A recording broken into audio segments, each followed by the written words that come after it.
کاکەکەەوە خۆشەتەوە بەڕامەکانی بەشی کوردی دەنگی ئەمریکا لە کاتێکدا ئارتیشی تورکیا لەم لاوە هێرش دەباتە سەر هەرێمی کوردستان و ناوچەکانی گوای داگیر دەکات و بنکە و بارگە دروست دەکات لەو لاوە دەبینین ئەرتشی ئیران هێرش دەکاتە سەر هەرێمی کوردستان. ئەگەر گوایە تورکیا بە بەهانەی پەکەکە هێرش دەباتە سەر و ناوچانە، ئیران بە چ بەهانەیەک وە مەبەستی چی لەم هێرشانە؟ سپاسان دەکەم بۆ ئەوەی بەشدارتان کردن لەو بەرنامەیە. سڵاوم هەیە بۆ بینەرانی بەڕێز و بۆ بەڕێستان. پێشەکی ئەو ڕۆژ 30مین ساڵ وەگەڕیت تروری ڕێبەری مەزنی حزبەکەمانە شەهید دکتۆر عەبدوڕەحمانی قاسملو بۆ بوونەوە سەر و ڕیز و نەوازش بۆ دکتۆر قاسملو هەموو شەهیدانی وێندا دەنوێن و قەولە دەین ئێمە درێژە دەرێکی ڕاستەقینەی ڕێگاکەیبی. لە پەیوەندی لەگەڵ وەضعیەتی هەلومەرجی ئێستای کوردستاندا وەک دەزانن کوردستان بەسەر 4 وڵاتدا دابەش کراوە. ئەو وڵاتانە هەر کاتێک وەضعیەتی خۆیان لە پەیوەندی لەگەڵ گەلی کووردا لە خەتەر دەبینن پێکەوە سازانێک دەکەن. ئەگەر چی دوژمنایەتێکی قورس لە نێوان خۆیان ببێت، بەڵام لە پەیوەندی لەگەڵ کێشەی کووردا لە هەلومەرجەکاندا هاتە گۆڕێ کێشەکانی خۆیان وەلا دەنێن و ڕوو دەکەنە بربەرەکانی کردن لەگەڵ گەلی کورد. ئەوەی ڕاستی بێ کۆماری ئیسلامی ئێران لە ئەم ماوایەدا هێزێکی یەکجار زۆری هێناوەتە سندورەکان، لەگەڵ ئەوە سەر تاسەری کوردستان ملیتاریزە کردووە لە ئەوەڵی شۆڕشی گەلانی ئێرانەوە و دەستپێکی شۆڕشی گەلی کوردەوە تا ئێستا هەموو شار و گوندەکانی کوردستان ملیتاریزەیە.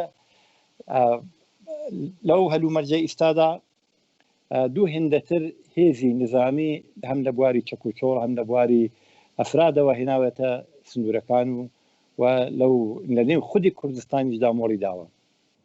کۆماری ئیسلامی ئێران هەر کات خۆی لە قەیراندا دەبینێت لە ناوخۆدا تێدەکۆشێت لە ڕێگەی نظامیەوە بە پەنابردن بە فاکتۆری نظامی هەم هەوادار و لایەنگرەکانی خۆی دڵخۆشکە و هەم بە ئەفکاری عمومی بڵێ ئەمن هەموو خەریکم درێژە بە تێکۆشانی خۆمەدەم.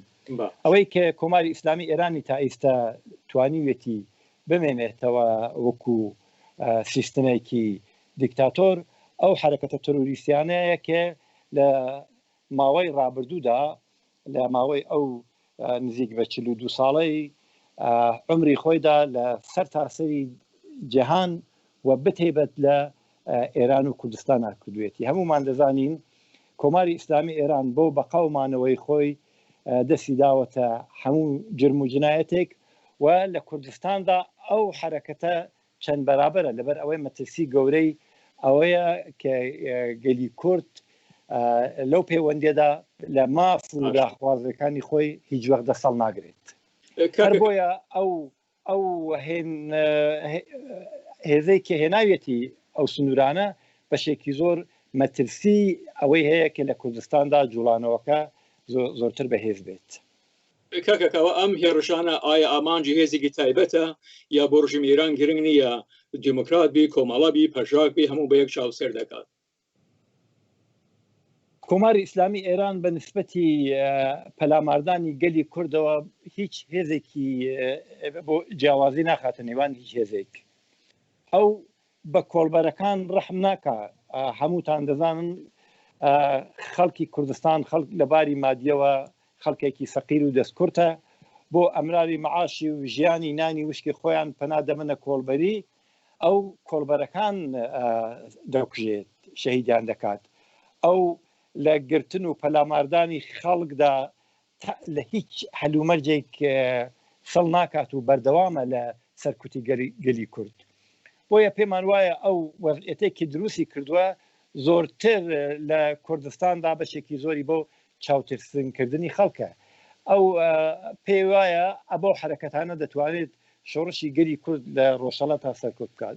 ئێمە وەک خۆمان باز دەکەین ڕێک خستنەکانی ئێمە پێشمەرگەمان لە شارەکاندا لە پەیوەندی لەگەڵ تێکۆشانی ناوخۆدا قەت کۆتا نەهاتووە وە کۆماری ئیسلامی ئێران بە هێنانی هێز لە سنوور و لە شاخ و ئەوانە ناتوانێت جوڵانەوەی گەلی کورد سەرکوتکە.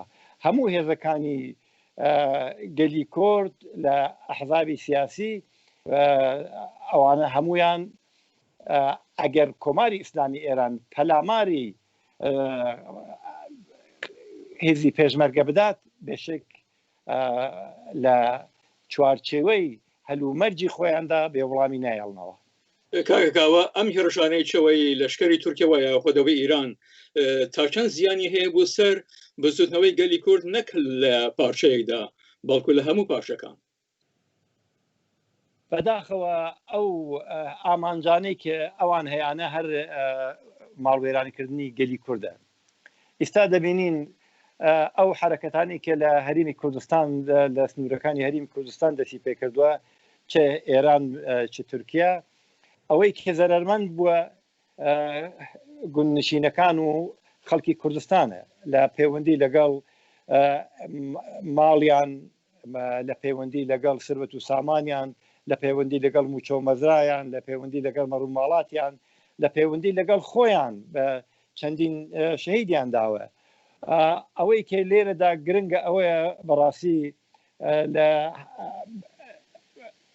هەم ئەو لایەنانەی کە هێرشیان کردوێتە سەر ئەو سنوورانە لە وەضعیەتی ئیستای حکوومەتی عێراق کە حکوومەتێکی لاوازە کەڵکیان وەرگرتووە و لە عینی حاڵدا بەشێکی زۆر دەیان ئەوێ هەریمی کوردستان لاواز بکەن، هەم لە پەیوەندی لەگەڵ باری ماڵیوە هەم لە پەیوەندی لەگەڵ کێشە و مەشاکلی ناوخۆییدا. کاکەوە هەروەکو خۆت ئاماژەت پێ کرد و توێژەکەمان هاوکاتە لەگەڵ ساڵیادی توڕکردنی دکتۆر قاسملو ئەمڕوو نەکرد دیموکراتەکان بەڵکو گەلی کورد بە چ شێوەیەک ئەم ڕۆژە یاد دەکاتەوە؟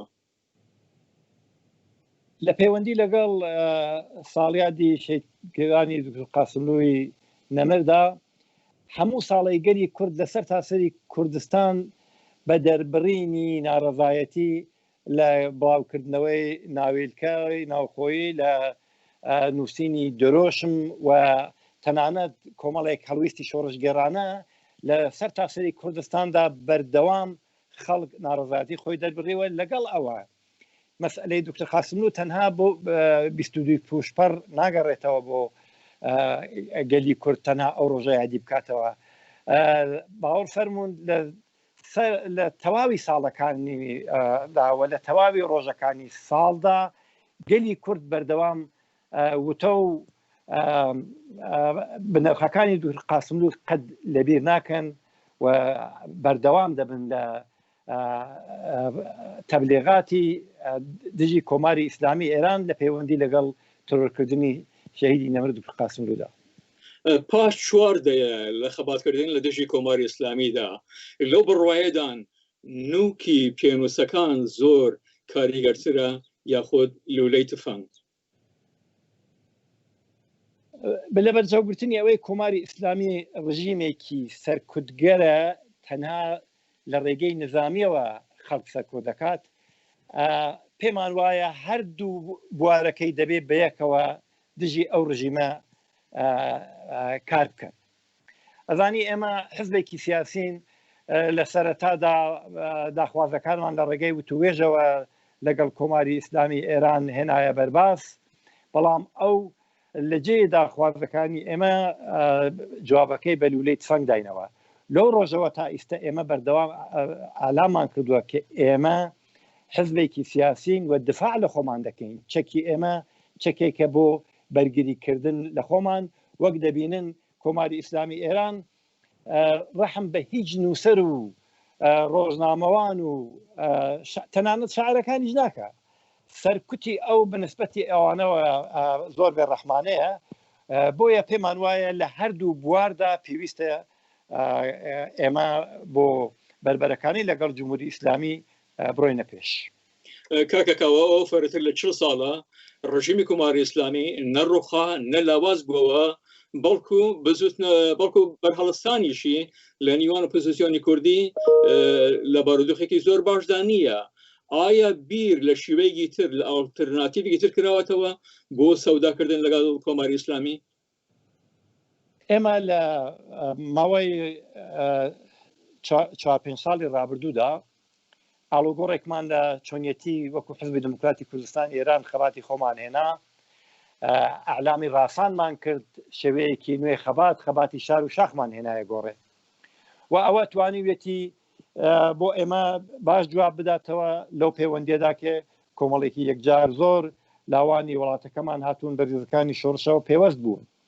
ئێمە پێمان وایە لە ئەو چەند ساڵەدا کۆماری ئیسلامی ئێران ئەگەر چی لەباری چەک و چۆڵ و ئیمکاناتی نظامیەوە هەموو سرۆت و سامانی ئێرانی خەرجی مەصرفی چەک و چۆڵ و مەسائلی تەکنۆلۆژی کردووە، بەڵام بەرعەکس لە پەیوەندی لەگەڵ ناوخۆی خودی ئێراندا یەکجار لاواز بووە، لە پەیوەندی لەگەڵ مەسائلی ماڵیدا لە ژیانی خەڵکدا لاواز بووە، لە پەیوەندی لەگەڵ مەسائلی سیاسیدا لاواز بووە.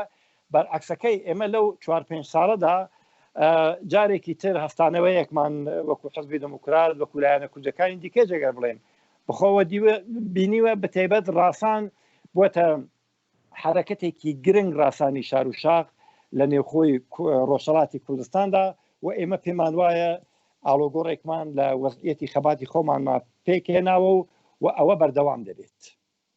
کاوە بەهرامی فەرماندەی هێزەکانی پێشمەرگەی حزبی دموکراتی کوردستانی ئیران، زۆر زۆر سپاس.